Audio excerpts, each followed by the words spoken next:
அனைவருக்கும் வணக்கம். ஆசிரியர் தகுதி தேர்வு வழிகாட்டி நிகழ்வுகளில் இன்றைய தினம் 127வது அமர்வு தமிழ் பாடத்தில் தாள் 1 மற்றும் 2 எழுதுபவர்களுக்கான திருப்புதல் வகுப்பு. நான் அருள் செல்வம், பட்டதாரி ஆசிரியர், ஊராட்சி ஒன்றிய நடுநிலைப்பள்ளி நாகலூர் கீழ்வேலூர் ஒன்றியம் தேசிய ஆசிரியர் சங்கத்தில் கோட்ட செயலாளர் பொறுப்பில் உள்ளேன். அளபடை.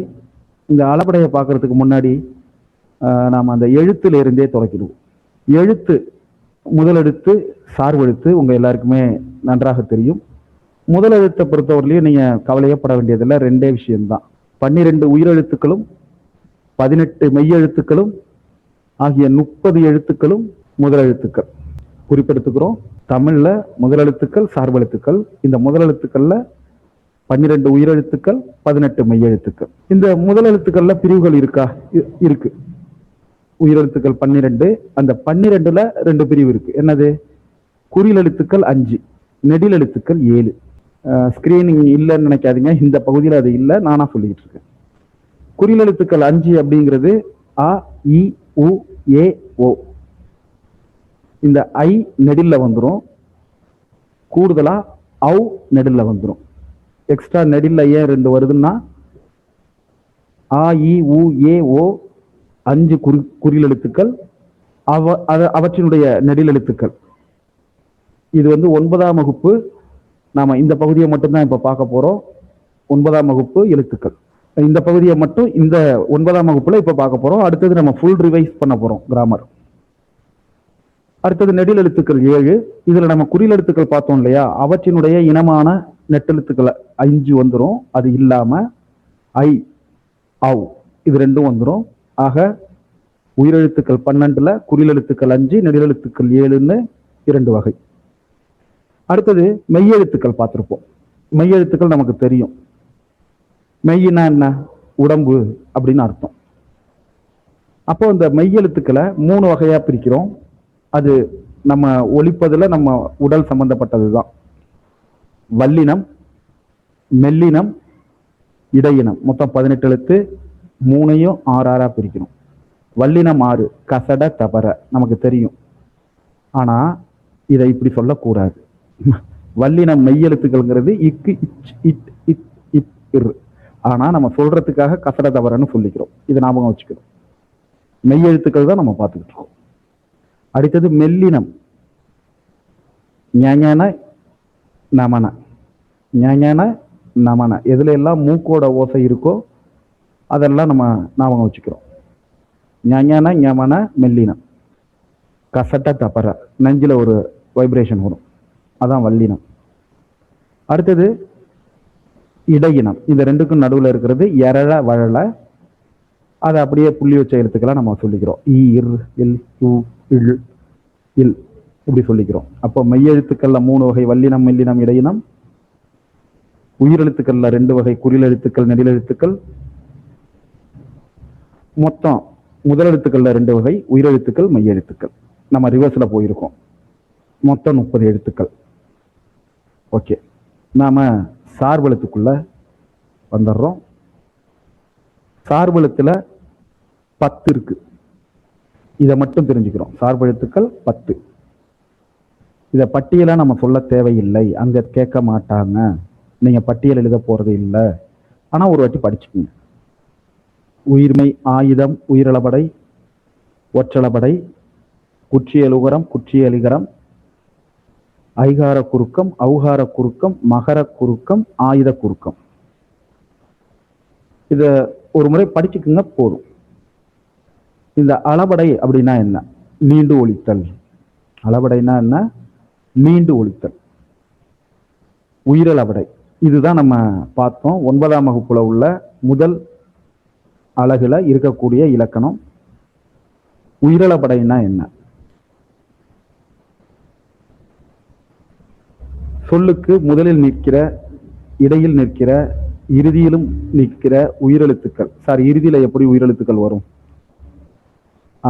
இதை நம்ம பார்க்கறதுக்கு முன்னாடி இன்னொரு தகவல். ஏன் உயிரெழுத்தையும் மெய்யெழுத்தையும் முதல் எழுத்துக்கள் அப்படின்னு சொல்றோம்னா அதற்கு ஒரு காரணம் இருக்கு. ஏன்னா இந்த எழுத்துக்கள் தனித்து இயங்கும். பிற எழுத்துக்கள் இதுக்கு சப்போர்ட் பண்ண தேவையில்லை. அடுத்தது முக்கியமான காரணம் இதுதான். பிற எழுத்துக்கள் பிறப்பதற்கான காரணம் இந்த முதல் எழுத்துக்கள். உயிரெழுத்தும் மெய்யெழுத்தும் சேர்ந்துதான் பிற எழுத்துக்கள், உயிர்மெய் எழுத்துக்கள் தோன்றுது. இதை நம்ம கவனம் வச்சுக்கிறோம். இதுல தனியா உள்ளது அகேனம். இதுல நம்ம கொண்டு வர வேண்டாம். அகேனம் தனி. ஓகே, மீண்டும் வந்துடுறோம். ஏன் முதல் எழுத்துக்கள்னு சொல்றாங்கன்னா ரெண்டு காரணம். ஒன்னு தனித்து இயங்கும் ஆற்றல், இன்னொன்று பிற எழுத்துக்களுக்கு காரணம். ஓகே, இப்போ மீண்டும் சார்பு எழுத்துக்கள்ல முதலாவதாக இருக்கக்கூடிய உயிரளபடை. இப்ப ஏன் அந்த காரணத்தை சொன்னோம்னா, இறுதியில உயிர் நிக்குது அப்படின்னு சொல்றாங்க. இறுதியில உயிரெழுத்து எப்படி வரும்? வராது இல்ல. சொல்லுக்கு முதல்ல மட்டும்தானே உயிரெழுத்து வரும்.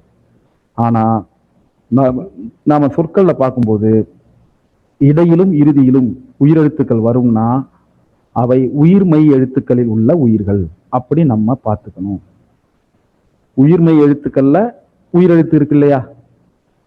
இப்ப கே அப்படின்னு சொன்னா இக்கும் ஏயும் சேர்ந்ததுதான் கே. இக்கு பிளஸ் ஏகாரம் இது சேர்ந்ததுதான் கே. அப்போ கேங்கிற உயிர்மெயில உயிரும் இருக்கு மெய்யும் இருக்கு. அதுதான் இது. ஸோ இடையிலையும் இறுதியிலையும் உயிரெழுத்து நெட்டெழுத்து அளவெடுக்கும். இதுதான் உயிரளபடை. இந்த நெட்டெழுத்துக்கு இனமான குற்றெழுத்து அதுக்கு பின்னாடி வரும். உயிரளபடை எப்போதுமே நெடிலெழுத்து தான் எடுக்கும். அதை பார்த்துக்கிறோம். முதல்ல பார்த்தது செய்யுளிசை அளபடை. குறிப்பெடுத்துக்கிறோம். ஏற்கனவே எடுக்க சொன்னோம், இப்ப எடுத்துக்கிறோம். நிச்சயமாக ஒரு மதிப்பெண். செய்யுள்ள ஓசை குறையும் போது நிறைவு செய்வதற்கு நெட்டெழுத்துக்கள் அளபெடுக்கும். இனமான நெட்டெழுத்து அளபெடுக்கும். இதுதான் செய்யுளிசை அளபடை. இந்த செய்யுளிசை அளபடைக்கு இன்னொரு பேரு இசை நிறை அளபடை. ஏன்னா குறைந்த ஓசையை நிறைவு செய்வதற்காக, குறைந்த இசையை நிறைவு செய்வதற்காக வரக்கூடிய அளபடைங்கிறதுனால இது இசை நிறை அளபடை. செய்யுளிசை அளபடை, இசை நிறை அளபடை. உதாரணம் பார்த்துக்கிறோம். ஓ ஓதல் வேண்டும், மொழி முதல்ல வருது. உரா அர், மொழி இடையில வருது. படா ஆ, மொழி இறுதியில வருது. இதை நம்ம கவனத்துல வச்சுக்கிறோம். சரிங்களா? செய்யுளிசை அளபடைன்னா ஒரு நெட்டெழுத்து அதனுடைய குறிலெழுத்து பக்கத்துல வரும். இதுவரையிலும் ஓகே. அடுத்ததுலயும் நெட்டெழுத்து குறிலெழுத்து வரும். அளபடைனாலே அப்படிதானே. அப்போ இன்னிசை அளபடைக்கு என்ன வித்தியாசம்? இதுல ஓசை குறையுது, அதனால நெட்டெழுத்து ஒரு பக்கத்துல ஒரு குறிலெழுத்து அளவெடுக்குது. ஆனா இன்னிசை அளபடைய பார்த்தீங்கன்னா கொஞ்சம் வித்தியாசமா இருக்கும். ஓசை குறையாத இடத்துல கூட, ஓசை அந்த இடத்துல குறையல, அந்த இடத்துலையும் இனிய ஓசைக்காக குறிலெழுத்து நெடிலாகுது, நெடிலெழுத்து அளவெடுக்குது. நல்லா புரிஞ்சுக்கிறோம். கெடுப்பதும் கெடுப்பதும் இதுதான் அந்த வார்த்தை. எடுப்பதும் அதுதான் அந்த வார்த்தை. இந்த வார்த்தை என்ன மாறுது? கெடுப்பதும் தூ குறில் நெடிலாகுது. குறில் நெடிலாகுது. நெடிலான பின் அளவெடுக்குது. இந்த இன்னிசை அளபடைக்கு நல்லா இங்க உள்ளதை பார்த்துக்குங்க. ரெண்டுக்கும் சேம் தான். ஆனா என்னன்னா இது கெடுப்பதும்னு இருந்திருக்கு. கெடுப்பதும்னு இருந்தாலே போதும், எடுப்பதும்னு இருந்தாலே போதும். ஆனா தூவும் தூவும்னு இசைக்காக மாறி இருக்கு சார். அப்ப அதுவும் அதுக்கு தானே. ஆனால் அது என்ன பண்ணிருக்கு? இசையை நிறைவு செய்வதற்காக. இது இனிய இசைக்காக, இது இணைய இசைக்காக. அதை மட்டும் நம்ம குறிப்பெடுத்துக்கிறோம். இசை நிறை அளபடை அந்த மீட்டருக்குள்ள வல்ல, அதனால கூடுதலா ஒலிக்குது. இது ஏற்கனவே சரியான வார்த்தை தான் இருக்கு, ஆனாலும் அளவெடுக்குது. இந்த இன்னிசை அளபடைக்கு இந்த தூவும்ம ஞாபகம் வச்சுக்கோங்க, அதிக வாய்ப்பு இருக்கு. அதுக்கு அடுத்தது சொல்லிசை அளபடை. இதை பொறுத்தவரையிலும் என்னன்னா பெயர் சொல் எச்ச சொல்லாக தெரியுது. இப்ப எச்ச சொல்லா தெரியணும்னா சைன்னு இருக்கு. சையில ஐ தானே உயிரெழுத்து, ஆனா ஈன்னு இங்க வந்திருக்கு. ஏன் வந்திருக்கு? எச்ச சொல்லா திரியணும்னா சொல்லி சென்றான், அள்ளி வந்தான், இப்படி முடியணும். அப்போ இந்த ஈ வந்தா சொல்லிசை அலைபடைன்னு ஞாபகம் வச்சுக்கோங்க. நல்லா பார்த்துக்கோங்க. எல்லாத்துக்கும் இது சப்போஸ் ஆமா, இது ஈ வந்தாலே சொல்லிசை அலைபடை தான் மேக்சிமம். அதை நம்ம கவனத்துல வச்சுக்கிறோம். சொல்லிசை அலைபடை நசை ஈ. ஓகே, இதை மட்டும் நம்ம பார்த்துக்கிறோம். ஒற்றலைப்படை நம்ம ஏற்கனவே பார்த்துட்டோம். ஞஞன ஞமன எரள வழல, இதுல 10 எழுத்து. அப்ப விட்டு போன 2 எழுத்து எது? ராவும் ழாவும். தமிழ்ல வரக்கூடிய இந்த ழ, அந்த 2 எழுத்தும் வராது. இடையினத்திலையும் மெல்லினத்திலையும் உள்ள 12 எழுத்துல ராவும் ழாவும் தவிர 10 எழுத்துக்கள் அளவெடுக்கும். அது கூட ஆயுத எழுத்தும் அளவெடுக்கும். அது ஒற்றளபடை. ஆயுத எழுத்து அளவெடுப்பது ஒற்றளபடை. எல்கிலங்கிய கவனத்தில் வச்சுக்க. நாம இந்த ஒற்றளபடையில அளபடையில தெளிவாயிட்டோம்னு நம்புறேன். அவ்வளவுதான். சந்தேகம் இருக்கா? ஹேண்ட் ரைஸ் பண்ணலாம். இச்சு பிளஸ் ஐ சை, அது ரைட்டு. சையில உள்ள இப்போ ஐ தானே உயிர். இப்போ ஓகே, இப்ப அளவெடுக்கும் போது முதல் விதி என்ன சொன்னோம்? அந்த நெடில் எழுத்து தான் அளவெடுக்கும். அந்த நெடில் தான் குறிலாகிய அளவெடுக்கும். இப்ப ஓ நெடில் வந்திருக்கு, ஓ குறில் வந்திருக்கு. உரா ஆ நெடில் வந்திருக்கு, அதுக்கு பக்கத்துல ஆ குறில் வந்திருக்கு. படா ஆ நெடில் வந்திருக்கு, பக்கத்துல ஆ குறில் வந்திருக்கு. இன்னிசை அளபடையிலையும் தும் தூவா மாறி தூள உள்ள ஊல உள்ள ஊக்கு இனமான குறில் எழுத்து ஊ குறில் வந்திருக்கு. ஊ நெடிலுக்கு ரத்தம் வட சொல்றேன். தூக்கு ஊ தான் ரைட்டு. அப்போ ஊ இங்க வந்திருக்கு. ஆனா சொல்லிசாலை படையில பாத்தீங்கன்னா உர நசை. இந்த நசைய பிரிச்சிங்கன்னா என்னவா வரும்? நசைங்கிறது சையில என்ன இருக்கு? இச்சு பிளஸ் ஐ இருக்கு. அப்ப அளவெடுக்கும் போது அதற்கு இனமான எழுத்து இ அப்படின்னு சொன்னால் கூட இது நமக்கு பொருந்தாது. இந்த விதியை நம்ம ஞாபகம் வச்சுக்கிறோம். நசை விரும்பி அப்படிங்கிற பொருள் தருவதற்காக நசை அப்படின்னு வந்தது அப்படிங்கிறத ஞாபகம் வச்சுக்கிறோம். ஓகே, 8ஆம் வகுப்பு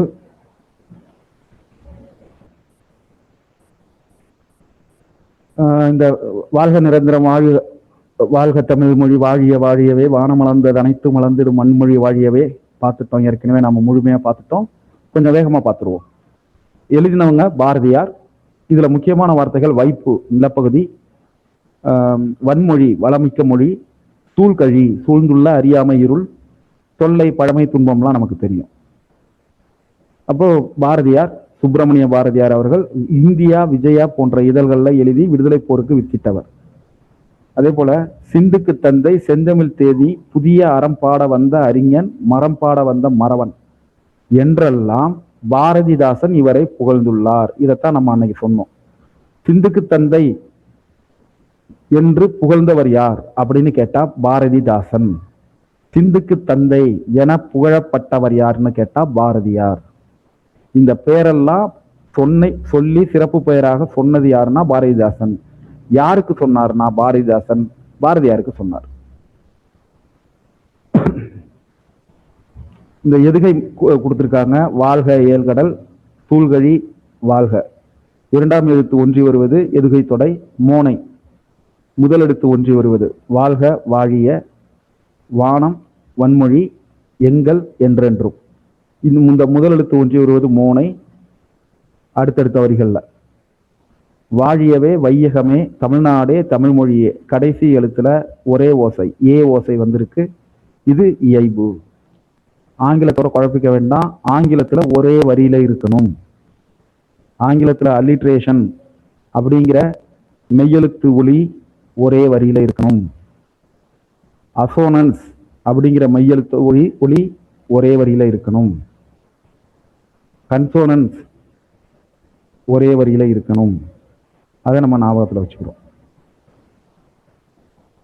ரத்தம் வடமொழியா தென்மொழியா தமிழ் மொழியா? எந்த ராக்கு முன்னாடி ஈ போட்டு வந்தாலும் அது தமிழ் மொழி கிடையாது.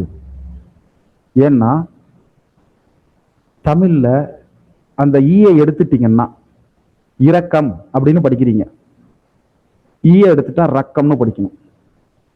சிம்பிளான லாஜிக். இரக்கம், அப்போ அதுல உள்ள ஈயை எடுத்துட்டீங்கன்னா ரக்கம்னு படிப்பீங்க. ஆனா ரத்தம்னு எழுதுவீங்க, ரத்தம்னு சொல்லுவீங்க, எழுதும் போது ஈ போட்டு எழுதுவீங்க. புரியுதுங்களா? இரக்கம், இரக்கம்னு சொல்றதுல அந்த ஈ எடுத்துட்டா அது ரக்கம்னு வரும், அது பொருளற்றதாகிவிடும். ஆனா இந்த ரத்தம்ங்கிற வார்த்தையை பார்த்தீங்கன்னா நம்ம சொல்லும் போது ரத்தம்னு சொல்லுவோம், எழுதும் போது ஈ போட்டு எழுதுவோம். அதை இரத்தம் அப்படின்னு நம்ம சொல்ல மாட்டோம். ஏன்? ஒரு விதி. தமிழ்ல இந்த ர மொழிக்கு முதலாக வராது. ராவுல தொடங்குற வார்த்தை தமிழ்ல கிடையாது. நீங்க எந்த வார்த்தை எடுத்தீங்கன்னாலும் சரி, ர குரில் ராவுல தமிழ்ல எந்த வார்த்தையும் தொடங்காது. அப்படி தொடங்கினால் அது வடமொழியிலிருந்தோ பிற மொழிகள்ல இருந்தோ நமக்கு வந்து கலந்த வார்த்தைகளாக இருக்கும். நாம அப்படி அதை பயன்படுத்தி கொண்டாலும் கூட தமிழ்ல மொழிக்கு முதலாக ல வராதுங்கிற விதியை நம்ம கடைபிடிச்சு அதுக்கு முன்னாடி ஒரு ஈ சேர்த்துக்கிறோம். இதே போலதான் லாவுலையும் தொடங்காது. ரங்கநாதன், அரங்கநாதன். ஓகே. அடுத்தது ஆழிக்கு இணை, இரட்டுற மொழிதல், சண்முக சுந்தரம் தமிழனகனார் அப்படிங்கிற அவங்களுடைய இயற்பெயர் சண்முக சுந்தரமும், தமிழகனாருடைய இயற்பெயர் சண்முக சுந்தரம், சந்த கவிமணி, தனிப்பாடல் திரட்டு அதிலிருந்து நமக்கு கொடுத்துருக்காங்க. இதுல வந்து இரட்டுற மொழிதல் வந்திருக்கு. இதை நம்ம ஏற்கனவே பார்த்துட்டோம். முத்தமிழ் துய்ப்பதால் முச்சங்கம் கண்டதால் மெத்த வணிகளமும் மேவாளால் நித்தம் அணை கிடந்தே சங்கத் தவர் காக்க ஆழி கிணை கிடந்ததே தமிழ் ஈண்டு. சந்த கவிமணி தமிழகனார். துய்ப்பதால் அப்படின்னா கற்பதால்னு ஒரு அர்த்தம், தருதலால்னு ஒரு அர்த்தம். மெத்த வணிகளம், இத அணிகலம்னு பிரிச்சுக்கலாம் அல்லது வணிக களம் அப்படின்னு நம்ம பிரிச்சுக்கலாம். மேவலால் பொருந்துதலால் பெறுதலால், நித்தம்னா நாள்தோறும், ஆழி கடல். இப்ப பொருள் தமிழுக்கு எப்படி வருதுன்னா இயல் இசை நாடகம் என முத்தமிழாக வளர்ந்தது. முதல் இடை கடை ஆகிய முச்சங்களால் வளர்க்கப்பட்டது. 50 காப்பியங்களை அணிகலன்களாக பெற்றது. சங்கப்பலகையில் அமர்ந்திருந்த சங்கப்பலவர்களால் காக்கப்பட்டது. இது அந்த பாடலோட ஒரு வரி, தமிழ்ங்கிற தலைப்புல. அதே செய்யுளுக்கு கடல்னு நீங்க வச்சுக்கிட்டீங்கன்னா கடல் முத்துக்களை தருகிறது. வெண்சங்கு, சலஞ்சலம், பாஞ்சசன்யம் ஆகிய 3 வகையான சங்குகளை தருகிறது. மிகுதியான வணிக கப்பல் செல்லும்படி இருக்கிறது. தன் அலையால் சங்கினை தடுத்து நிறுத்தி காக்கிறது. இதுல இந்த தொகை சொற்கள் பார்த்துக்கிறீங்க. தொகை சொற்கள் நம்ம ஏற்கனவே சொல்லியிருக்கோம், அந்த இலக்கணத்துல உள்ளது இல்ல. இந்த இயல் இசை நாடகம் ஆகியவற்றை 3ஐயும் தொகுத்து சொல்லக்கூடிய தொகை சொல் முத்தமிழ். முதல் இடை கடை முச்சங்கம், 50 காப்பியங்கள், இதெல்லாம் தொகை சொற்கள். முச்சங்கு கொடுத்துருக்காங்க, அதையும் நம்ம பார்த்துக்கிறோம். முச்சங்கு எதுன்னு பார்த்துக்கிறோங்க. வெண்சங்கு, சலஞ்சலம், பாஞ்சசன்யம். வெண்சங்கு, சலஞ்சலம், பாஞ்சசன்யம் ஆகிய 3ம் முச்சங்கு. வடிவ வளர்ச்சி கொடுத்துருக்காங்க. முதல்ல ஓவிய எழுத்து, அந்த ஓவிய எழுத்துல ஒவ்வொரு ஒலிக்கும் ஒரு எழுத்து அப்படிங்கிற நிலையில வந்தது ஒலி எழுத்து வடிவ நிலை. அதுக்கப்புறம் கருங்கல் சுவர்கள்லையும் செப்பேடுகள்லையும் நம்முடைய பழைய வடிவங்கள் இருக்குங்கிற குறிப்பு கொடுத்துருக்காங்க. கல்வெட்டுகள் பொது ஆண்டு முன் 3ஆம் நூற்றாண்டு, கிமு 3ஆம் நூற்றாண்டு முதல் கிடைக்கின்றனங்கிற ஒரு குறிப்பு இருக்கு. செப்பேடுகள் பொது ஆண்டு 7ஆம் நூற்றாண்டு, கிபி 7ஆம் நூற்றாண்டுக்கு முதல் செப்பேடுகள் கிடைக்குது. முச்சங்கம், முதல் இடை கடை.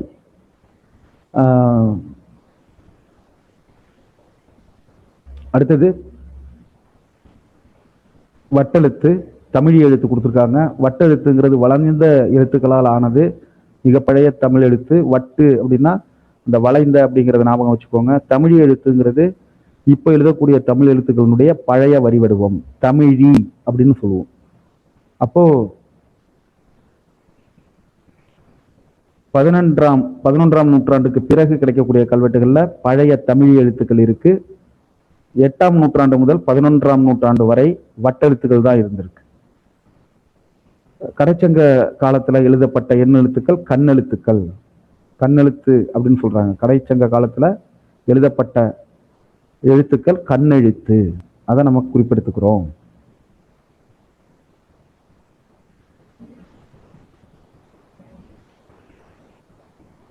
பழங்காலத்துல கல்பாறை, செப்பேடு, ஓலை அதுல எல்லாம் எழுதினாங்க. அதுக்கு தகுந்த மாதிரி அந்த எழுத்துக்கள் இருந்தது. பாறைகளை செருக்கும் போது வளைகோடுகளை பயன்படுத்த முடியாதுங்கிறதுனால நேர்கோடுகள் இருந்தது. ஓலைகளில் நேர்கோடுகளையும் புள்ளிகளையும் பயன்படுத்த முடியாதுங்கிறதுனால வளைகோடுகள் அதிகமாக இருந்தது. அதுக்கப்புறம் குறுக்கு கோடுகள் அழகுக்காக இடப்பட்டன. அப்புறம் அது நிறைய மாறிடுச்சு. அதே போல உருவ மாற்றம்லாம் கொடுத்துருக்காங்க. துணைக்கால், இதன் பெயர் வந்து துணைக்கால், இது நமக்கு தெரியும். அதே போல இணை கொம்பு, இப்போ கை, நை இதெல்லாம் சொல்லுவோம், அதுக்கு வர்றது இணை கொம்பு அப்படிங்கிறத படிக்கிறோம். அவுகாரம், நம்ம கிளறி சொல்லுவோம் இல்லையா, கௌரிய கிளறின்னு சொல்லுவோம். அது வந்து இந்த கிளறிக்கு காரணம் இந்த லா தான். இதை வந்து கொம்பு கால்னு சொல்றாங்க, ஞாபகம் வச்சுக்கிறோம், கொம்பு கால். அடுத்தது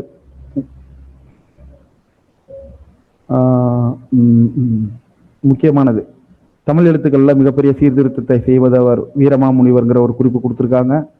ஏங்கிற எழுத்துக்கு கீழ்கோடை போட்டு ஏ அப்படின்னு மாத்தினவர், ஓங்கிற எழுத்துக்கு சுழிட்டு ஓ அப்படின்னு மாத்தினாங்க. அதுக்கு முன்னாடி எல்லாம் அதுக்கு எழுத்துக்கு பக்கத்துல புள்ளி வைக்கிற வழக்கம் இருந்தது. அஞ்சு வரைக்கும் பாருங்க, ஓக்கு பக்கத்துல மேல புள்ளி வச்சிருந்ததை ஓ அப்படின்னு மாத்திருக்காங்க அப்படிங்கிற குறிப்பெல்லாம் இருந்திருக்கு. அதாவது குறில் எழுத்துக்கு மேல புள்ளி வச்சிருப்பாங்க. குறில் புள்ளி இல்லைன்னா அது நெடில் எழுத்து அப்படிங்கிறத நம்ம பார்க்கிறோம். அதே போல பெரியார் அவர்களின் எழுத்து சீர்திருத்தம், அந்த நாவண்ணா, ராவண்ணா, நாவண்ணா அப்படின்னு தான் சொல்லுவோம் இந்த எழுத்துக்களை சொல்றது. அதுக்கு இப்படி இந்த வளைந்த வடிவங்களை நம்ம பயன்படுத்தி இருந்தோம். இத தனியா ஒரு அந்த அதுக்கு பேரு இணைகொம்பு, இணைகொம்பை பயன்படுத்தினது அவங்க தான் அப்படிங்கிறத நம்ம பார்க்கிறோம். எப்போதுமே நுழையும் முன் பகுதியை பார்த்துக்குங்க, அதுல இருந்து ஒரு கேள்வி எழுதி பார்க்கலாம். மொழி வளரும் தன்மையுடையது. ஒவ்வொரு மொழியிலையும் புதுசு புதுசா இலக்கியங்கள் தோன்றுவது போலவே புதிய புதிய சொற்களும் தோன்றுகின்றன. ஒரு மொழி ஒரு அடிச்சொல்லிலிருந்து, ரூட் வேர்டுன்னு நம்ம சொல்லுவோம், அதிலிருந்து பல சொற்கள் கிளைத்து பெறுவது மொழி வளர்ச்சியின் அடையாளம். அப்போ இதுல நம்ம பார்க்க போறது ஓரெழுத்து ஒரு மொழிகள், அதிலிருந்து தோன்றி வளரக்கூடிய சொற்கள். நிச்சயமாக ஒரு மதிப்பெண் எதிர்பார்க்கலாம். தாள் 1லயோ 2லயோ உங்க லக்குக்கு எதுலையோ ஒண்ணுல இதுக்கு ஒரு மதிப்பெண் நிச்சயமாக இதுவரை வந்திருக்கு. அதனால இதுலையும் நம்ம எதிர்பார்க்கலாம். கல்லின் தேய்மானம் போல சொல்லுக்கும் தேய்மானம் ஒன்று. என்ன சொல்றாங்கன்னா, கல்லு எப்படி தேயுதோ காலமாக அது போல சொல்லும் தேயும் அப்படின்னு சொல்றாங்க. இப்போ 2 நூற்றாண்டுக்கு முன்னாடி உள்ள தமிழ்ல கூட நம்ம இப்ப படிக்க முடியல. அந்த புத்தகத்துல இருந்த வடிவங்கள் கூட நம்ம இப்ப பேசுறது இல்லை. இவ்வளவு ஏன் இந்த நூற்றாண்டுல, போன நூற்றாண்டுல வந்த திரைப்படங்கள்ல இருந்த தமிழை கூட நம்ம இப்ப பேசுறது இல்லை. அந்த வார்த்தைகள்லாம் நமக்கு அந்நியமாயிட்டு அப்படிங்கிறத சொல்றோம். தமிழ்ல சொல் என்பதற்கு நெல் அப்படிங்கிறதும் ஒரு பொருள். தொன்றி, சோறு அதெல்லாம் வந்து அதுல இருந்து வந்ததுதான். நீங்கள் என்ற வேற்றுமை நிச்சயமாக இதோட கடைசி டாபிக் அதான். நெல்லுல பதர் உண்டு, ஆனா சொல்லுல பதர் இருக்கக்கூடாது. இந்த எல்லா சொல்லும் பொருள் குறித்தனவே, இதை அண்டர்லைன் பண்ணிக்கோங்க, மனசுல வச்சுக்கோங்க. காலம் முழுக்க இந்த வார்த்தை உங்களுக்கு தேவை. ஏன்னா தமிழ் எடுக்கிறீங்கன்னா சொல் அப்படின்னு நீங்க வரும்போது, அல்லது தொடர் அப்படின்னு வரும்போது, இந்த எல்லா சொல்லும் பொருள் குறித்தனவேங்கிறது ஞாபகம் இருக்கணும், கவனத்துல வச்சுக்கோங்க. பொருள் இல்லைன்னா அது சொல்லே இல்லை, அது எழுத்துக்கள் சேர்ந்த ஏதோ ஒரு விளையாட்டுத்தனமான தவறான ஒரு இதுதான் அப்படிங்கிறத நம்ம கவனத்துல வச்சுக்கிறோம். மொழி என்பதற்கு சொல் என்பதும் ஒரு பொருள். சொல்ல வந்து ஓரெழுத்து மொழி, ஈரெழுத்து மொழி, 2 எழுத்துக்கு மேற்பட்ட எழுத்துக்கள் உடைய மொழி அப்படின்னு 3 வகையாக்குறாங்க. அப்ப ஓரெழுத்து மொழி அப்படின்னா நெட்டெழுத்து 7 ஓரெழுத்து ஒரு மொழி, நெட்டெழுத்து 7, குற்றெழுத்து 1 தனியான் என்று சொல்லாவதில்லை. அப்ப குற்றெழுத்து 5 மொழி நிறைவு இலவே. அப்ப குற்றெழுத்துல ஓரெழுத்து மொழி வராது அப்படின்னு இங்க கொடுத்துருக்காங்க. இதை எப்படியே வச்சுங்க, கடைசியா பார்த்துப்போம். அப்ப நெட்டெழுத்து 7 ஓரெழுத்து ஒரு மொழி என்றால் உயிர் நெட்டெழுத்துக்கள் 7மா, உயிர்மை நெட்டெழுத்துக்கள் 126 ஆச்சு அப்படிங்கிற பிரச்சனை எல்லாம் வரும். இதுக்குள்ள நம்ம கவனம் செலுத்த வேண்டாம். இதுல நம்ம கடைசியா இருக்கக்கூடிய வார்த்தைகளை நம்ம வச்சு பார்ப்போம். இப்போ உயிர் வரிசையில 6 எழுத்துக்கள், மா வரிசையில 6 எழுத்துக்கள், த ப ந வரிசையில 5 எழுத்துக்கள், க ச வ இந்த வரிசையில 4 எழுத்துக்கள், ய வரிசையில 1, 40 நெடில் எழுத்து. ஆக மொத்தம் ஓரெழுத்து ஒரு மொழியில 40 நெடில்கள் இருக்கு. நோ து இந்த 2 குறில்களும் சேர்த்து 42. அப்போ குறில்லையும் ஓரெழுத்து ஒரு மொழி உண்டு. இங்க கொடுத்துருக்காங்க பட்டி. மகர வரிசை, தகர வரிசை, பகர வரிசை, நகர வரிசை ஒவ்வொன்றும் கொடுத்துருக்காங்க. குறில் எழுத்து எது? ஆடியோ கரெக்டா இருக்கா? யாராவது ஒருத்தர் ரிப்ளை பண்ணுங்க. இப்போ ஓரெழுத்து ஒரு மொழிகள்ல மொத்தம் 42. அதுல 40 நெடில், 2 குறில். தோ து. ஓகே. இந்த யாங்கிறது எகர வரிசையில வர்ற யா, இதை நம்ம கவனத்துல வச்சுக்கிறோம். எகர வரிசையில வர்ற யா இதை மட்டும் கவனத்துல வச்சுக்கிறோம். இப்போ யா என்பது வினா. அப்போ அதே போல ஓரெழுத்து ஒரு மொழிகள் நிறைய இருக்கு. இதுக்குள்ள நீங்க பாத்தீங்கன்னா குழம்பிடுவீங்க. கடைசியா பார்த்துக்கலாம். ஈ என்பது ஈதல். ஈ அப்படின்னா பல்ல காட்டுறதுன்னு ஒரு அர்த்தம் இருக்கு, அறிவுரை பகிர்றதுன்னு ஒரு அர்த்தம் இருக்கு, ஈதல் அப்படின்னு சொல்ற ஒரு அர்த்தம் இருக்கு. இதெல்லாம் நம்ம பார்க்கிறோம்.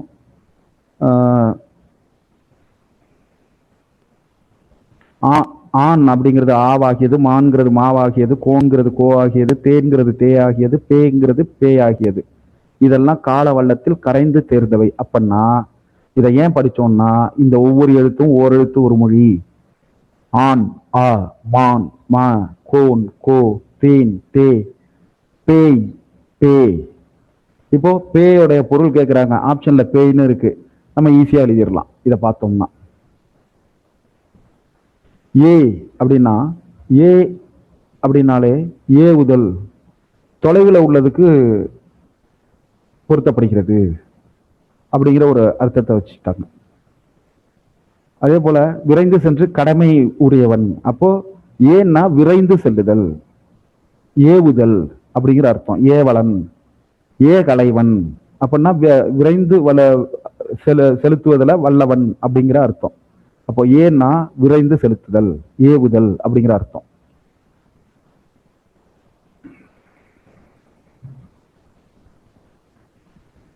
கவலைப்படாதீங்க, இந்த ஓரெழுத்து ஒரு மொழியினுடைய பட்டியல் இருக்கு, அதை நான் தர்றேன். இதுல இல்ல, ஏதோ ஒரு வகுப்புல இருக்கு, அதை நான் உங்களுக்கு தர்றேன் கண்டிப்பா. இளங்குலவனார், இளங்குமரனார், தமிழ் இலக்கண வரலாறு, தமிழிசை இயக்கம், தனித்தமிழ் இயக்கம், இந்த நூல்களை எழுதியிருக்காங்க. தேவநேயம் நூலை தொகுத்திருக்காங்க. திருச்சிக்கு பக்கத்துல திருவள்ளுவர் சாலை, தவச்சாலை, பாவனர் நூலகம் இரண்டையும் அமைச்சிருக்காங்க. செந்தமிழ் அந்தனர், இளங்குமரனார், பள்ளி ஆசிரியர். ஓகே. எழுத்துக்களின் பிறப்பு நம்ம ஏற்கனவே பார்த்தோம். உயிரெழுத்துக்கள் 12 கழுத்தை இடமாக கொண்டு பிறக்கின்றன. உயிரெழுத்துக்கள் 12 கழுத்து. ஏன்? காத்து, உயிராகிய காற்றை வைத்து பிறக்கிறது. அப்ப மற்ற எழுத்துக்கள்லாம் காத்து உண்டா இல்லையா? உண்டு. ஆனா உயிரெழுத்துக்கு முழுவதுமாக காற்று, அதுக்கு உடலோட பங்கு தேவைப்படாது. மற்ற எழுத்துக்கள் மெய்யெழுத்துக்கள் எல்லாத்துக்கும் உடலினுடைய பங்கு தேவைப்படும். வல்லின மெய்யெழுத்து மார்பு, அதிகமாக நாம வேகமா க அப்படின்னு அந்த மார்புல ஒரு வைப்ரேஷன் தெரியும். மெல்லின மெய்யெழுத்து மூக்கு, ஞ அப்படிங்கும் போது மூக்குல அந்த சவுண்ட் உங்களுக்கு வைப்ரேஷன் தெரியும். இடையின மெய்யெழுத்து 6 கழுத்து. ஏ அப்படின்னு சொல்லும்போது அந்த தொண்டையிலிருந்து பிறக்கிறது உங்களுக்கு தெரியும். 7th தமிழ் ஒன் டைம் புக்கில் உள்ளது. ஓகே, நிச்சயமா எடுத்துடுறேன். அடுத்தது இரண்டும் வாய் திறத்தலால். இது என்ன சார் சின்ன பிள்ளை மாதிரி சொல்லிக்கிட்டீங்களே, இதை நாங்கள் சொல்லி பார்த்து எழுதிடுவோம்னு நீங்க சொல்லலாம். அதை நினைச்சு பார்க்கறதுக்கு இது தேவை. இரண்டும் வாய் திறத்தலால. இ வாய் திறக்கு முயற்சியுடன் நாக்கின் அடி ஓரமானது மேல்வாய் பல்லை பொறுத்து முயற்சி. இ சொல்லி பாருங்க. அதே போல உ ஓ ஓ அவ் வாய் திறக்கு முயற்சியுடன் உதடுகளை குவிப்பது. இதுதான் அண்டர்லைன் பண்ண வேண்டியது. உதடுகளை குவிப்பதால் பிறக்கின்றன. கவனத்துல வச்சுக்கிறோம். மெய்யெழுத்து இக்கு இங்கேர் ரெண்டுமே நாவின் முதல் பகுதி அன்னத்தின் அடிப்பகுதியில பொருந்துறது. சொல்லி பாருங்க. இக் அந்த நாவின் முதல் பகுதி அன்னத்தின் அடிப்பகுதி. இக் இங். அப்போ இச் இந்த் இங் சொல்லி பாருங்க. இடைப்பகுதி. இட் இன் நுனிப்பகுதி. இது எல்லாமே நீங்க சொல்லி பார்த்தே எழுதிட முடியும். இம் மேலுதடும் கீழுதடும் பொருந்துவதால். ஈ நாக்கின் அடிப்பகுதி மேல்வாயின் அடிப்பகுதி. ஈ. அதே போல இல் ரெண்டு எழுத்தும் மேல்வாயை நாக்கின் நுனி வருடுவதால். இல் மேல்வாயை நாவின் நுனி வருடுவதால். இதே போல ஒவ்வொரு எழுத்தையும் சொல்லி பாருங்க. அதை வச்சே நம்ம எழுதிடலாம்.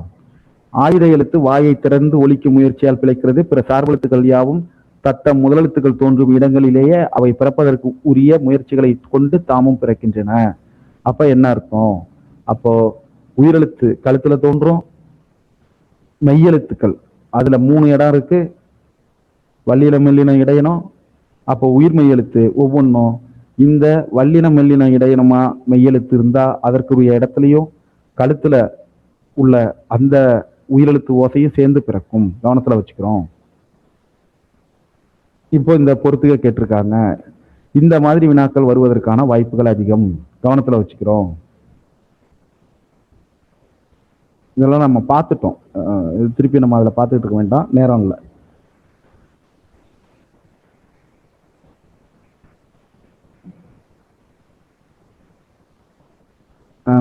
ரஜினி சக்தி மேம் அந்த 7th ஃபர்ஸ்ட் டைமா புக்கு கமெண்ட் பண்ணுங்க. சுஜாதா மேம். ஓகே.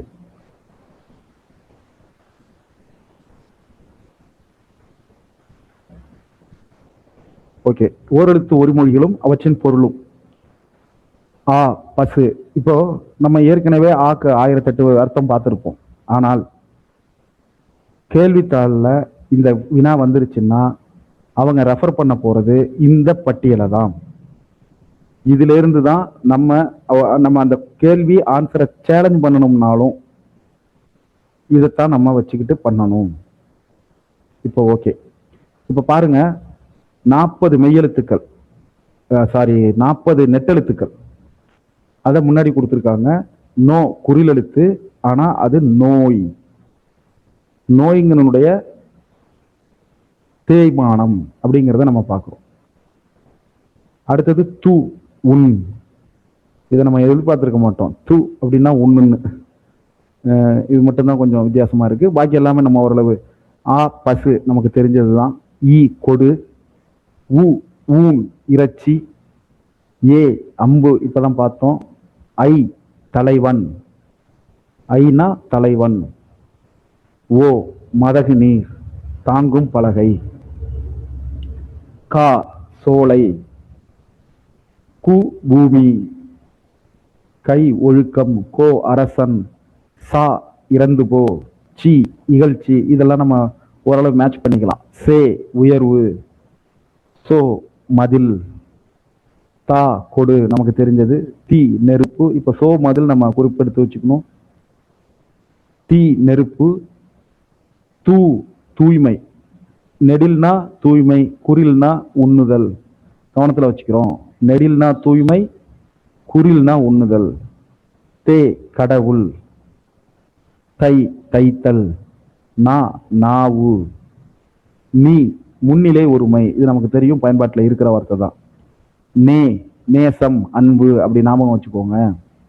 நை இழிவு, நைந்த அப்படின்னு சொல்லுவோம், இழிந்த அப்படிங்கிற மாதிரி. நை அப்படின்னா இழிவு. நோ வறுமை, நோவு, வறுமையை வந்து நோவுன்னு சொல்லுவாங்க. நோ வறுமை. ஆக்சுவலா வறுமை வந்தா நோன்னு தானே சொல்லுவோம், எல்லாம் சொல்லக்கூடாது, யாரும் அந்த நிலைமைக்கு வரக்கூடாது. பா பாடல் நமக்கு தெரியும். பூ மலர் நமக்கு தெரியும்.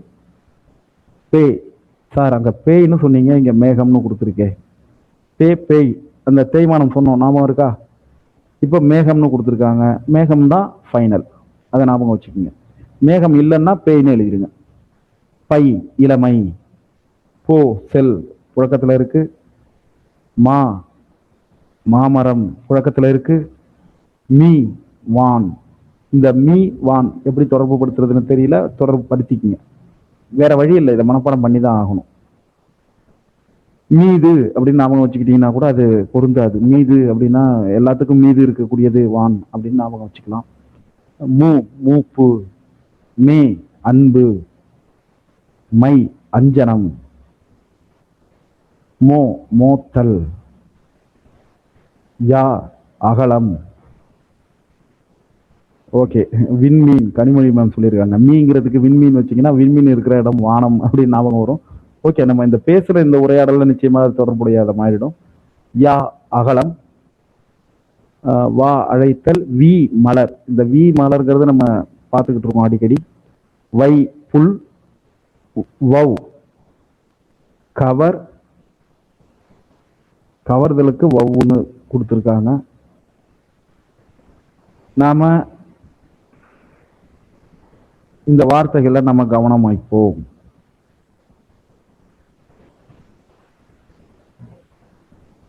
அஞ்சனம், அஞ்சனம்னா என்ன? அஞ்சனம் அப்படின்னா கண்மைன்னு ஒரு அர்த்தம், அதுக்கு அடுத்தது இருள்னு ஒரு அர்த்தம் இருக்கு. அதை நம்ம பார்க்குறோம். கண்மை, அஞ்சனம், அந்த மருந்து அப்படின்னு சொல்லுவாங்க இல்லையா, மறைபொருளை காட்டக்கூடியது அப்படிங்கிறதுக்கான ஒரு அர்த்தமாக இருக்கு. அதான் மை, மறைபொருளை காட்டக்கூடிய மை அப்படின்னு சொல்றதுக்கு அதை நம்ம பயன்படுத்துறாங்கிற ஒரு குறிப்பை பார்த்துக்கிட்டு இருக்கோம். அடுத்தது இந்த விஷயத்துல நம்ம இப்போ இருந்து இலகி நேராக ஷிஃப்ட் டு 8th ஸ்டாண்டர்ட். வட்டெழுத்து, தமிழ் வளைகோடுகளால் அமைந்த எழுத்து நமக்கு தெரியும், ஞாபகம் வச்சுக்கிறோம்.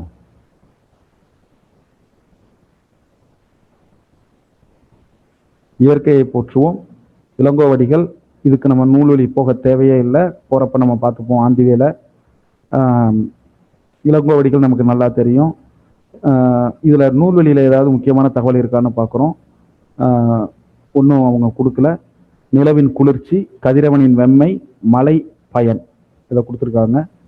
இந்த வரிகள் நம்ம அடிக்கடி மேடைகளில் கேட்டதுதான். திங்களை போற்றுதும் திங்களை போற்றுதும் கொங்கு அலர்த்தால் சென்னி குளிர் வெண்குடை போன்று இவ்வங்கன் உலகு அளித்தலான்.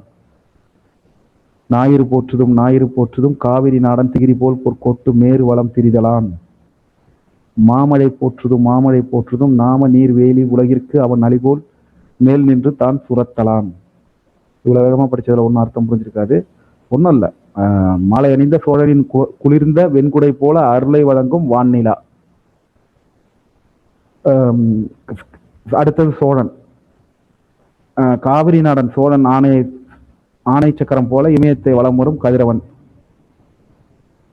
அதே போல கடல் சூழ் உலகுக்கு அருளை பொழியும் மன்னனை போல முகில் வழி சுரக்கும் வான்மழையை போற்றுவோம். எல்லாம் சோழ மன்னனை போட்டி எழுதியிருக்காங்க, பூம்புகார்காரங்கிறதுனால. அவ்வளவுதான். இதுல முக்கியமான வார்த்தைகள் பார்த்துக்கிறோம். கொங்கு மரகந்தம் முக்கியம், அலர் மலர்தல் முக்கியம், தார் மாலை முக்கியம், சென்னி சோழ மன்னனுடைய பட்டப்பெயர்களில் ஒன்று, நம்ம வரலாறுல பார்த்துருக்கோம். அங்கன் அழகிய இடம், அலி கருணை, திகிரி ஆணை சக்கரம், பொற்கோட்டு பொன்மயமான சிகரம், மேரு இமயமலை நமக்கு தெரியும், நாம நீர் அச்சம் தரும் கடல். ஓகே, ஆத்தி மலர் மாலையை சூடியவன் சோழ மன்னன் குறிப்பெடுத்துக்கிறோம். அடுத்தது சிலப்பதிகாரம். சிலப்பதிகாரம் எனும் காப்பியத்தை இயற்றியவர் இளங்கோவடிகள். சேர மன்னர் மரபை சார்ந்தவர். இவரது காலம் பொது ஆண்டு 2ஆம் நூற்றாண்டு, கிபி 2ஆம் நூற்றாண்டு அப்படிங்கிறது. ஐம்பெரும் காப்பியங்கள்ல சிலப்பதிகாரம் ஒன்று. தமிழின் முதல் காப்பியம். இதுக்கு இன்னொரு பெயர்கள் முத்தமிழ் காப்பியம், குடிமக்கள் காப்பியம். இது அந்த வாழ்த்து பகுதியில ஞாயிறு, திங்கள், மழை மூணையும் போற்றி அமைந்திருக்கு அப்படிங்கிறத பார்க்கிறோம்.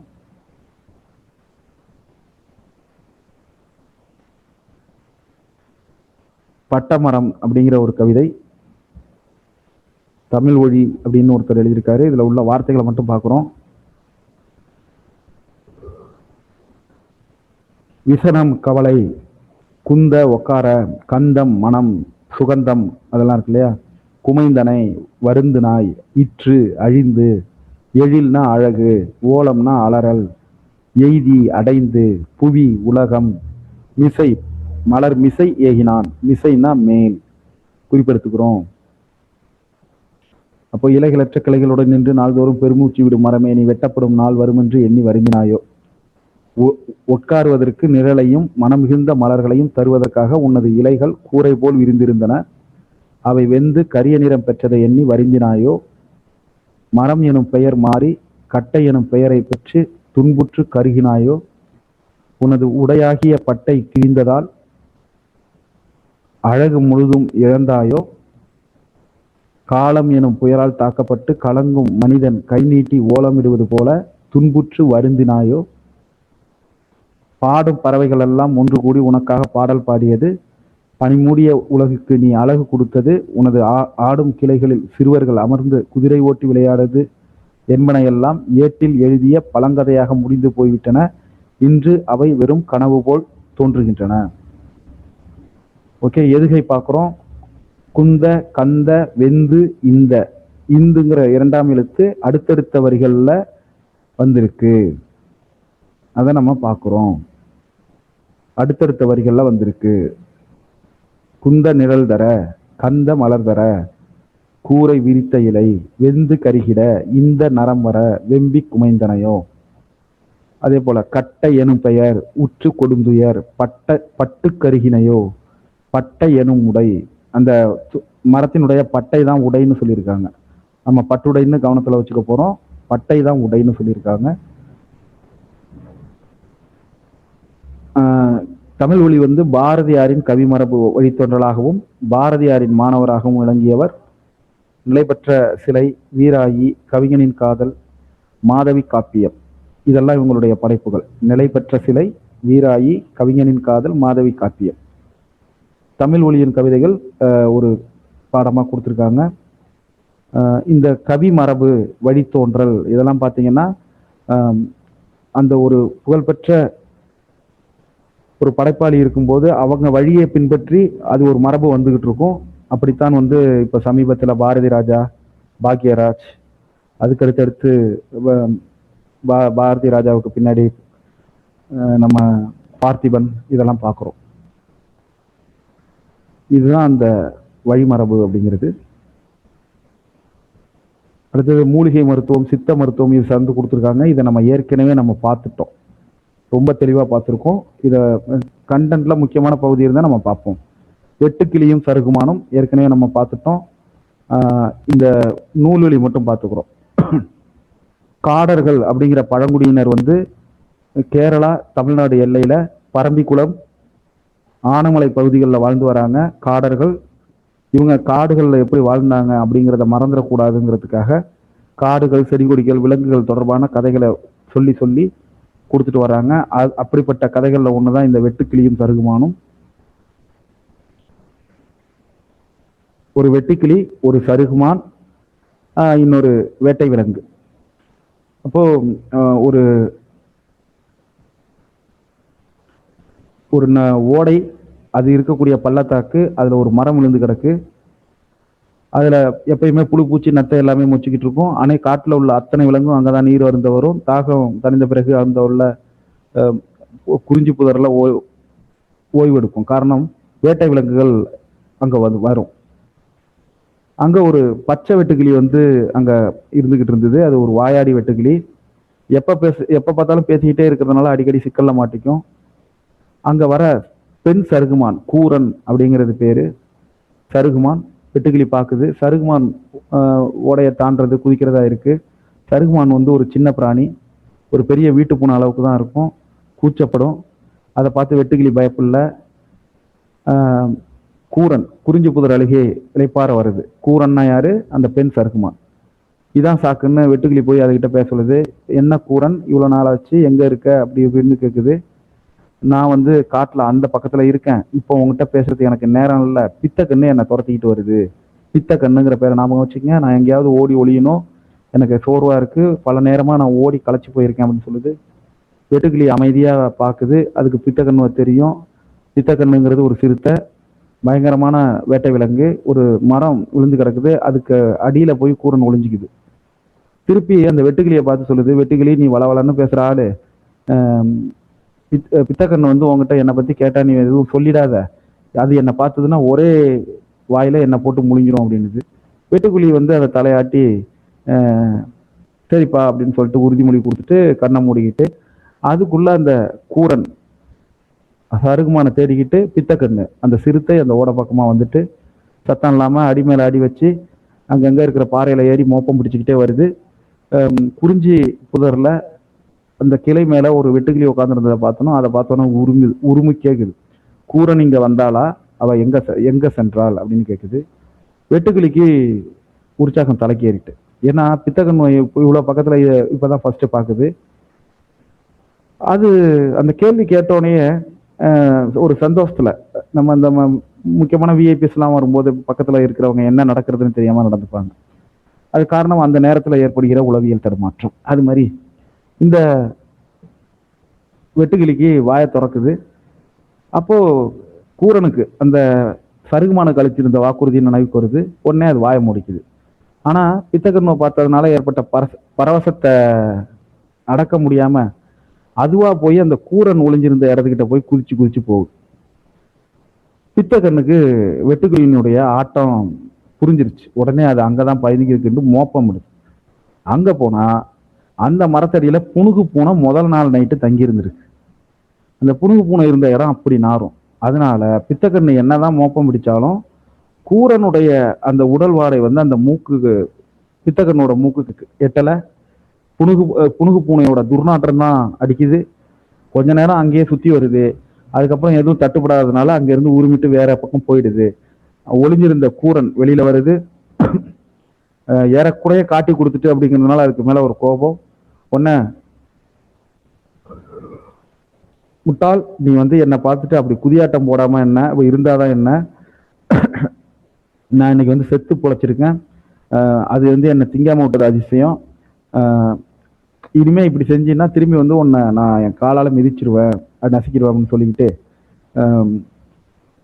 உன்னை அப்படி சொல்லிக்கிட்டே அந்த காலை தூக்கி எகிரி குதிக்குது. யாரு? அந்த கூரன், சருகுமான். அது அந்த செயல்னால குறிஞ்சி புதர் அப்படி இப்படி ஆடுது. அதனால அந்த வெட்டுக்கிளி கீழே உள்ள போகுது. அதை அப்படியே கோபமா பார்த்துட்டு கூரன் காட்டுக்குள்ள ஓடிடுது. அன்னையில இருந்து அந்த கூரன்கிற சருகுமானுடைய கூரிய பாதங்கள் தான் மேல பட்டுடுமோன்னு தான் வெட்டுக்கிளி அங்கேயும் இங்கேயும் கண்ணாபுண்ணான்னு துள்ளி குதிக்குது. எந்த திசையை நோக்கியும் குதிக்கல, ஏதோ ஒரு திசையை நோக்கி அது குதிச்சுக்கிட்டு இருக்கு அப்படிங்கிற கதையை கொடுத்துருக்காங்க. இந்த காடர்களின் கதையை தொகுத்தவர் மணிஷ் சாண்டி, மாதிரி ரமேஷ். இது யானையோடு பேசுதல் அப்படிங்கிற தலைப்புல திருமதி வா கீதா அவர்கள் தமிழாக்கம் செஞ்சிருக்காங்க. அடுத்தது மயங்கொலிகள். நமக்கு தெரியும் 3 சுழினா 2 சுழினா தன்னகரம். இப்போ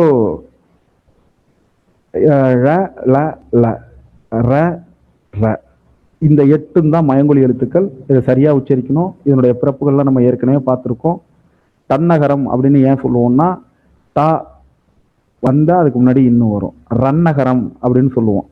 2 சுழி இன்ன ரன்னகரம்னு சொல்லுவோம். ஏன்னா மன்றம், நன்றி, கன்று. அப்போ இந்த ராங்கிற எழுத்துக்கு முன்னாடி இந்த 2 சுழி இன் வரும். அதனாலதான் அதுக்கு பேரு ரன்னகரம். இந்த டாங்கிற எழுத்துக்கு முன்னாடி கண்டம், வண்டி, நண்டு 3 சுழி இன் வரும். அதுக்கு பேரு தன்னகரம். அடுத்தது தாங்கிற எழுத்துக்கு பக்கத்துல அடுத்து நகரம் வரும், தன்னகரம். அதை நம்ம பார்க்கிறோம்.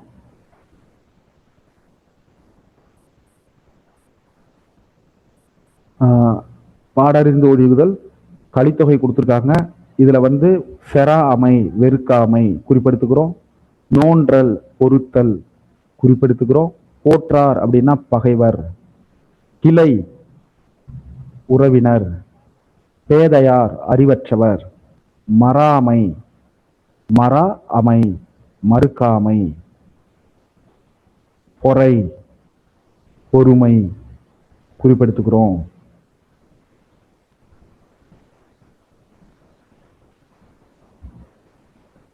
இந்த கலித்தொகை 8 தொகை நூல்களில் ஒன்று. கலிப்பா அப்படிங்கிற பாவகையால் ஆனது. மொத்தம் 150 பாடல்கள். குறிஞ்சிக்களி, முல்லைக்களி, மருதக்களி, நெய்தற்களி, பாலைக்களி. ஏற்கனவே இதுக்கு சம்பந்தமா குறிப்புகள் கொடுத்துருக்கோம்.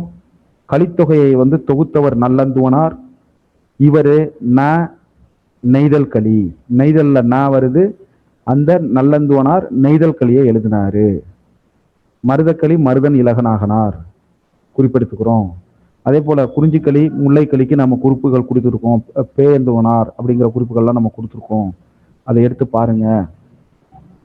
அடுத்த ஆலங்குடி சோமிய அவர்கள் எழுதிய திரைப்பாடல் ஒன்று கொடுத்துருக்காங்க. கத்தியை தீட்டாதே உந்தன் புத்தியை தீட்டு, கண்ணியம் தவறாதே அதை திறமையை காட்டு அப்படிங்கிற பாடல். இது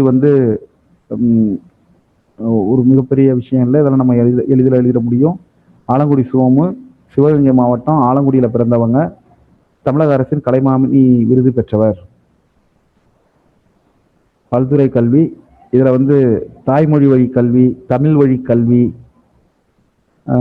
காப்பிய கல்வி இதெல்லாம் கொடுத்துருக்காங்க. இந்த காப்பிய கல்வியில முக்கியமானது எதுன்னா, நிச்சயமாக இந்த கேள்வியை நம்ம எதிர்பார்க்கலாம். காவிய இன்பம். அதாவது தமிழ்ல இலக்கியங்கள் பல இருக்கு. அதுல இயற்கை ஓவியம் 10 பாட்டு. இதை எழுதிக்கோங்க. இதை எப்படினாலும் மனப்பாடம் பண்ணிக்கங்க. இயற்கை ஓவியம் அப்படிங்கிறது 10 பாட்டு. இயற்கை இன்ப களம், களம் கலித்தொகை ஞாபகம் வச்சுக்கோங்க. இயற்கை இன்ப களம் கலித்தொகை. இயற்கை வாழ்வில்லம் திருக்குறள். இயற்கை வாழ்வில்லம் திருக்குறள். இயற்கை இன்ப வாழ்வு நிலையங்கள் சிலப்பதிகாரமும் மணிமேகலையும். சிலப்பதிகாரமும் மணிமேகலையும். இயற்கை தவம் சிந்தாமணி. இயற்கை தவம் சிந்தாமணி. இயற்கை பரிணாமம் கம்பராமாயணம் குறிப்பெடுத்துக்கோங்க. இயற்கை அன்பு பெரிய புராணம். இயற்கை இறையுறையுள் தேவார திருவாசக திருவாய்மொழிகள். இதிலிருந்து ஒரு மதிப்பெண் கண்டிப்பாக எதிர்பார்க்கலாம். குறிப்பெடுத்துக்கோங்க.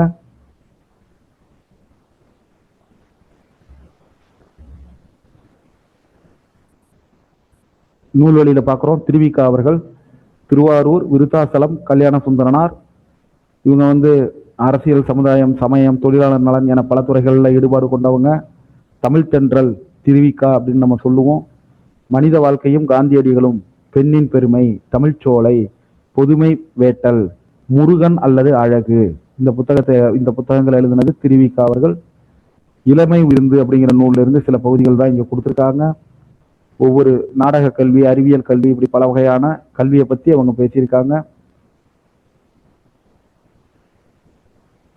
இந்த இருக்கு இல்லையா, இந்த மாதிரி தான் வரும். இயற்கை ஓவியம் 10 பாட்டு நமக்கு தெரியும். இயற்கை பரிணாமம் கம்பராமாயணம். இயற்கை தவம் சிந்தாமணி. இயற்கை அன்பு பெரிய புராணம். இதை நம்ம ஞாபகம் வச்சுக்கணும், வேற வழி இல்லை.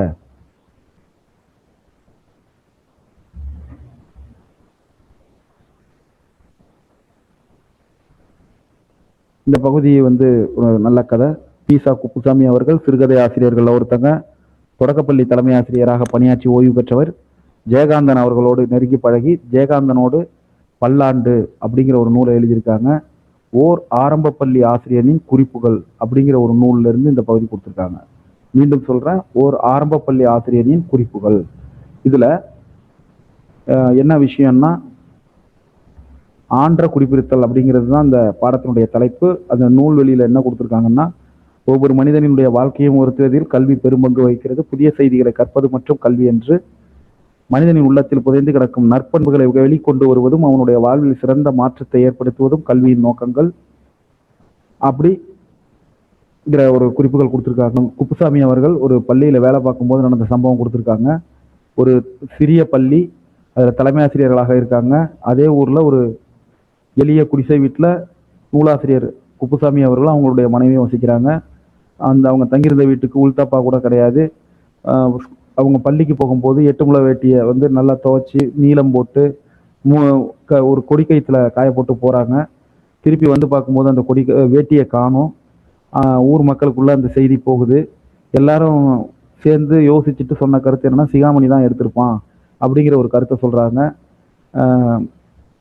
அப்போது அந்த இவர் குடியிருந்த வீட்டுக்கு பக்கத்தில் இருக்கிற கிணத்துல தான் அந்த பகுதி மக்கள் வந்து அடிக்கடி வந்து தண்ணி எடுத்துக்கிட்டு போவாங்க, முகந்து கொண்டு போவார்கள். அன்னைக்கு சிகாமணி 6-7 குடங்கள் தண்ணி எடுப்பதற்காக பல முறை வந்திருக்காங்கிறத பார்த்துருக்காங்க. அப்போது சிகாமணியை பற்றி தெரிஞ்சவங்க எல்லாம் அவன் தான் வேட்டியை எடுத்திருப்பாங்கன்னு சொல்கிறாங்க. சிகாமணியோட தந்தை வந்து பண்டுக்கிழவர் பேர். அவரும் வந்து அதே மாதிரி ஒரு ஆள் தான். அவருடைய பழக்கம்தான் சிகாமணியை தொத்திக்கிட்டு அப்படிங்கிறது தான் அந்த ஊர் மக்களுடைய கணிப்பு. அந்த சிகாமணியோட பையன் சகாதேவன் நூலாசிரியருடைய வகுப்புல 4ஆம் வகுப்பு பயில்கிறான். இப்போ அன்னைக்கு அவர் திருக்குறள் நடத்தணும். அந்த பண்புடைமைங்கிற அதிகாரம், அன்புடைமை ஆன்ற குடிபிறத்தல் இவ்விரண்டும் பண்புடைமை என்னும் வழக்கு அப்படிங்கிற ஒரு குறளை நடத்தணும். அப்போ அந்த பொருளை சொல்ற போகும்போது அன்புடையவர்களாக இருப்பதும் சிறந்த குடியில் பிறந்திருப்பதும் பண்புடைமை எனும்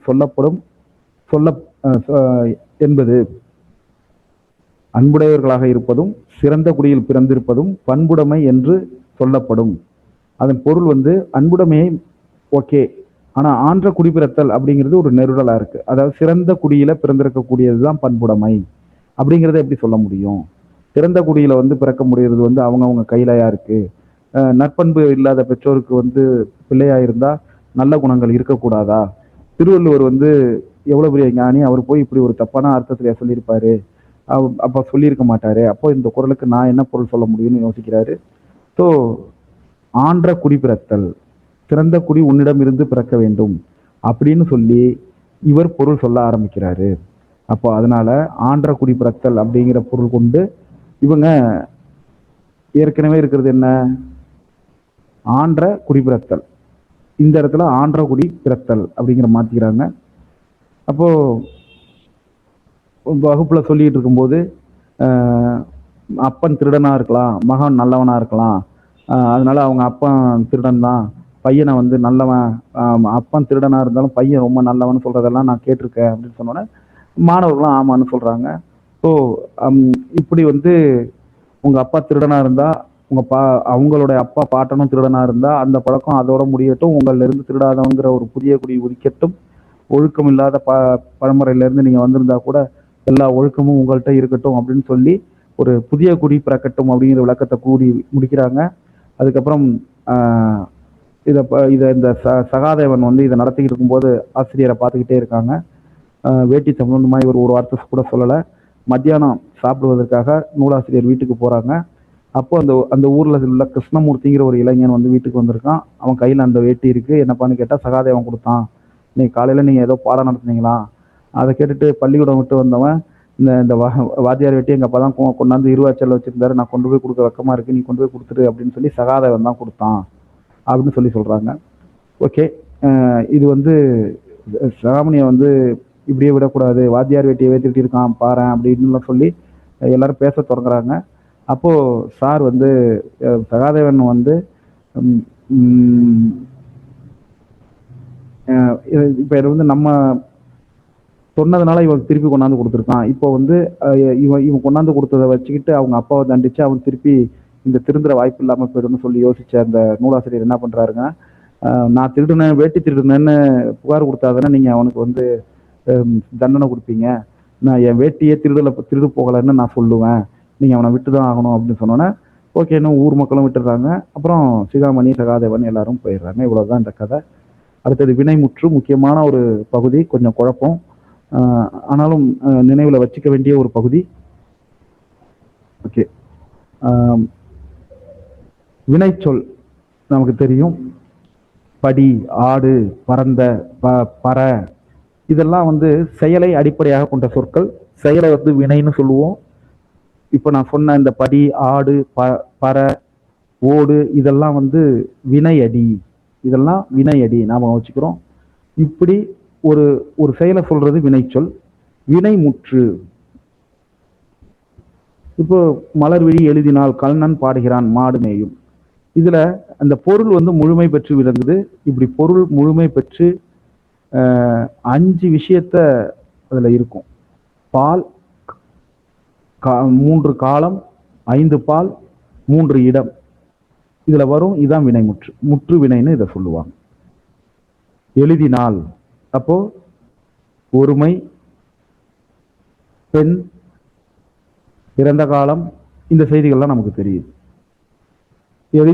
எழுதினால் அப்படிங்கும்போது படற்கை, ஒருமை, பெண்பால், இறந்த காலம், இவ்வளவு விஷயம் நமக்கு அதுல தெரியுது.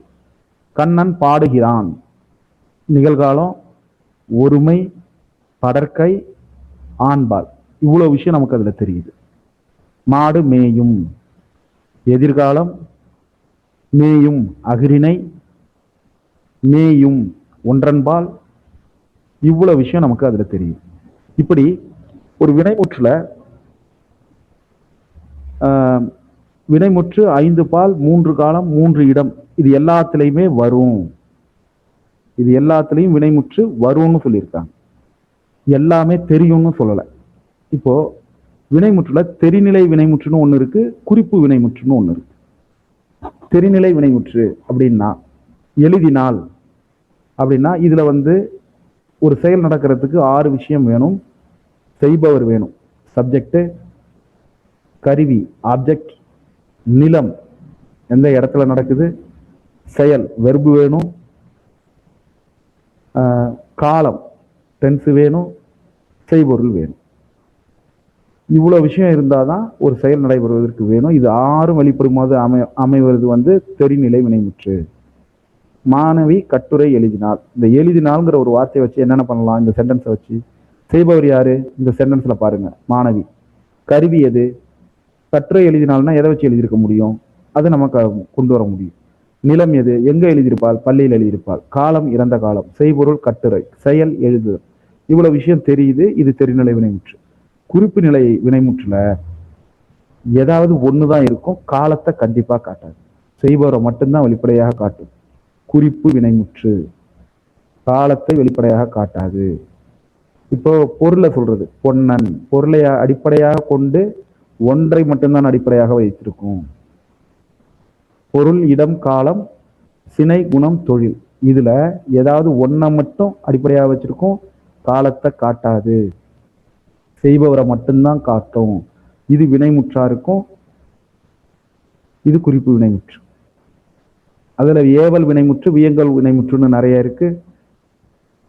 ஏவல் வினைமுற்று ஒரு செயலை செய்யுமாறு ஏவுறது, படி, போ, இப்படி சொல்றது ஏவல்.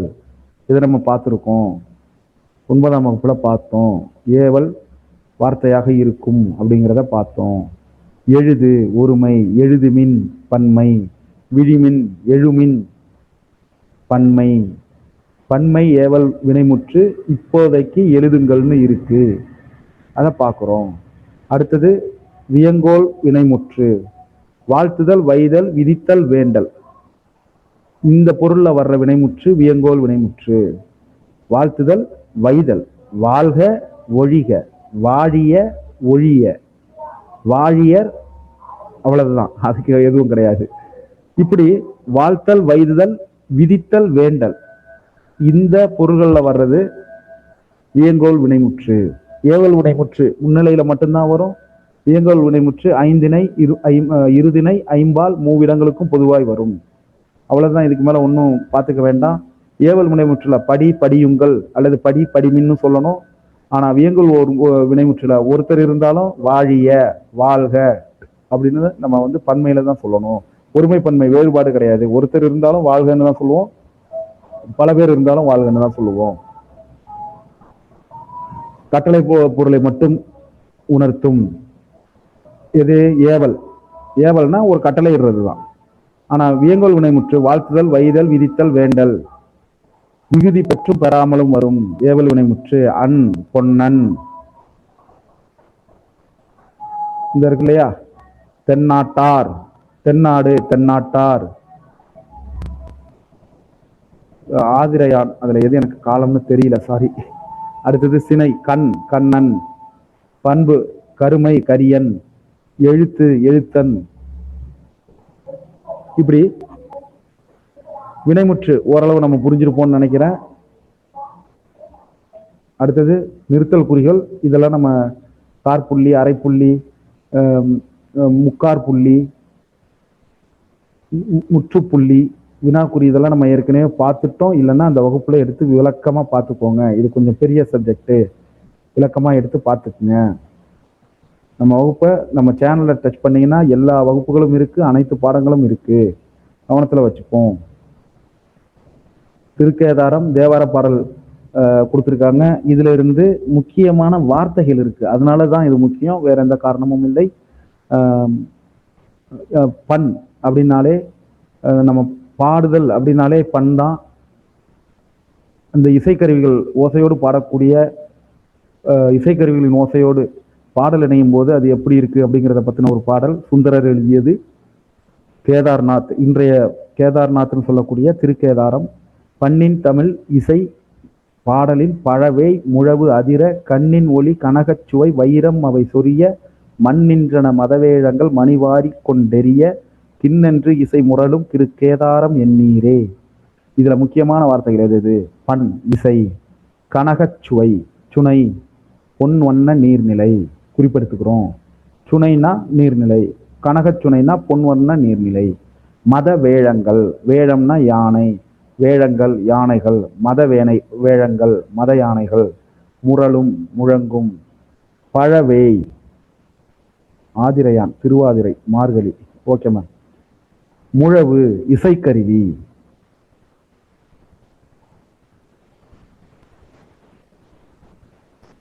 முழவுன்னா இசைக்கருவி. இந்த இதுல முக்கியமானது பழவேய்.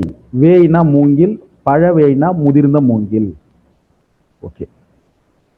சுந்தரர் ஏற்கனவே நம்ம இதை நிறைய முறை பார்த்துட்டோம். தேவாரம் பாடிய மூவரில் ஒருவர்.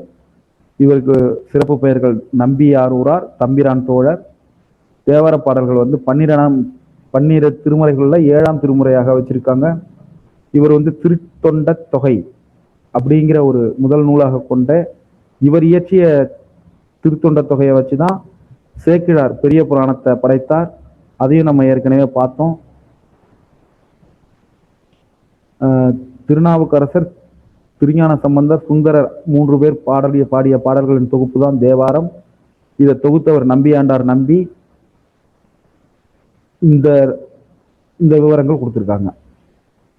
4 சீர்கள் இடம்பெற்றிருக்கும். இப்படி 4 சீர்களை கொண்ட அடி அளவடி. 4 ஒவ்வொன்றிலையும் 4 சீர் இருக்கு. அப்படி 4 சீர் கொண்டு இருந்தால் அது அளவடி அப்படிங்கிற குறிப்பை பார்த்துக்கிறோம். நாட்டுப்புற கலைகள் பத்தி கொடுத்துருக்காங்க. இதுல நம்ம ஏற்கனவே ஒரு நாள் ஏதோ ஒரு சந்தேகம் சொல்லியிருந்தோம். சரி, இசைக்கருவிகள் 4 வகை. சுக்கு முரம், முரம் ரைட்டு. எதனால் ஆன முரம்? எதனால் ஆன முரம்? ஞாபகம் வச்சிருக்கீங்க. எதனால் ஆன முரம்? பனையோலைகளால் ஆன முரம், மூங்கிலால் ஆன முரம். இது எல்லாத்தையும் நம்ம பார்க்கிறோம். பனையோலை, மூங்கில், இது 2லையும் செய்யக்கூடிய முரம் சுலகு அப்படின்னு நம்ம சொல்றோம். இசைக்கருவிகள் கொடுத்துருக்காங்க 4 வகை. தோல்கருவி, நரம்பு கருவி, காற்றுக்கருவி, கஞ்சக்கருவி. கஞ்சக்கருவின்னா ஒன்னோட ஒன்று மோதி இடிக்கிறது, சாலரா, சேகண்டி. தோல்கருவி நமக்கு எல்லாம் தெரியும். உடுக்கை, குடுகுடுப்பை, குடமுழாங்கிறது திருவாரூர்ல இருக்குன்னு நம்ம சொன்னோம். பஞ்சமகா சப்தம். இப்போ இதை வாசிக்கிறவர் ஒரு ஆசிரியர் அப்படிங்கிற ஒரு குறிப்பையும் நம்ம கேள்விப்பட்டிருக்கோம். அடுத்தது பெண்ணாசிரியர். அடுத்தது குழல், காற்றுக்கருவி, வேங்குழல், புல்லாங்குழல்னு சொல்றாங்க. 7 துளைகள் உடையதாக இருக்கும். கொன்றை குழல், முல்லை குழல், ஆம்பல் குழல் அப்படின்னு பல வகை குழல்கள் இருந்ததாக சிலப்பதிகாரம் சொல்லுது, குறிப்பெடுத்துக்கிறோம். அடுத்தது கொம்பு, காற்று கருவி, பித்தளை அல்லது வெண்கலத்தினால கொம்புகள் செய்யப்படுகிறது. ஊது கொம்பு, எக்காலம், சிங்கநாதம், துத்தரி, இதெல்லாம் பல்வகையான கொம்புகள். இக்காலத்துல திருவிழா காலத்துல ஊதுவாங்க. அத்தனை கருவியும் நம்ம திருவாரூர் தேரோட்டத்தின் போது பயன்படுத்துவாங்க. அதே போல சங்கு, காற்று கருவி, இயற்கை கருவி, வளமாக சுழிந்து இருந்தால் வலம்புரி சங்கு. சங்கினுடைய ஓசை சங்கநாதம். இதை பணிலம்னு சொல்லுவாங்க. இந்த பேர் முக்கியம். சங்கு, பணிலம், குறிப்பெடுத்துக்கோங்க. அடுத்தது சாளரா, நம்ம ஜால்ரான்னு சொல்லிக்கிட்டு இருக்கோம்.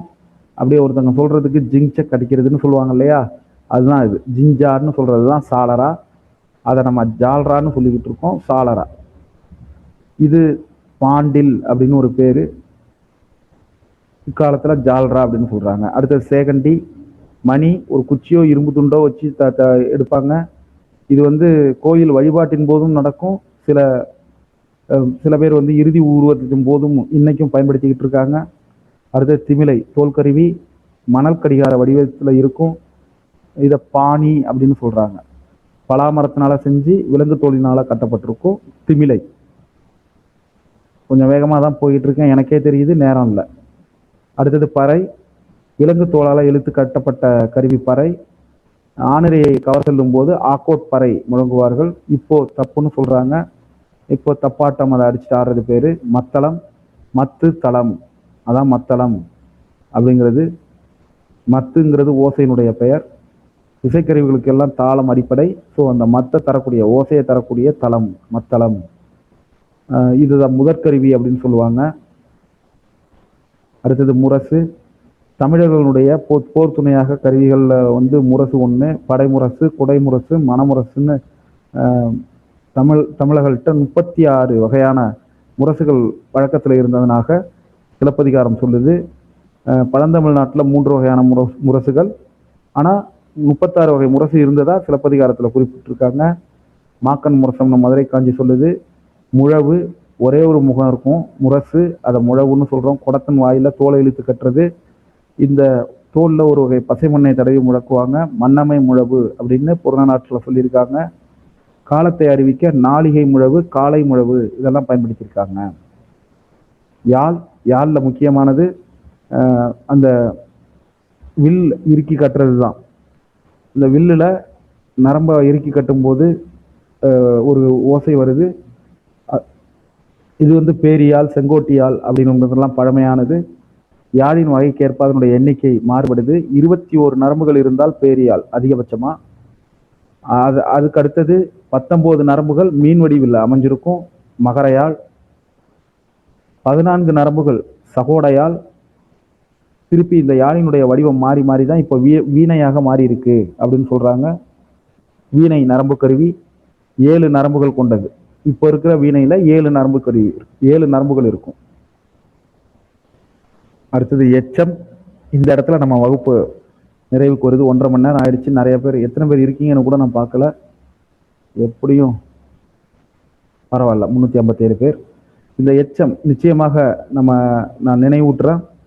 ஏன்னா பல பேர் எனக்கு என்ன ஒரு விஷயம்னா, இன்னைக்கு ஒருத்தங்க எனக்கு மெசேஜ் பண்ணியிருந்தாங்க. அவங்க மேல நான் தப்பு சொல்ல முடியாது, நம்ம பத்தி அவங்க இன்னைக்கு தான் தெரிஞ்சிருக்கலாம். நாம கிட்டத்தட்ட ஒரு 126 வகுப்புகள் முடிஞ்சது. இன்னையோட 127 வகுப்புகள். ஆமா, தேவாரத்தை மூவர் பாடினர். ஓகே, இதெல்லாம் நம்ம ஏற்கனவே நடத்தியிருக்கோம்.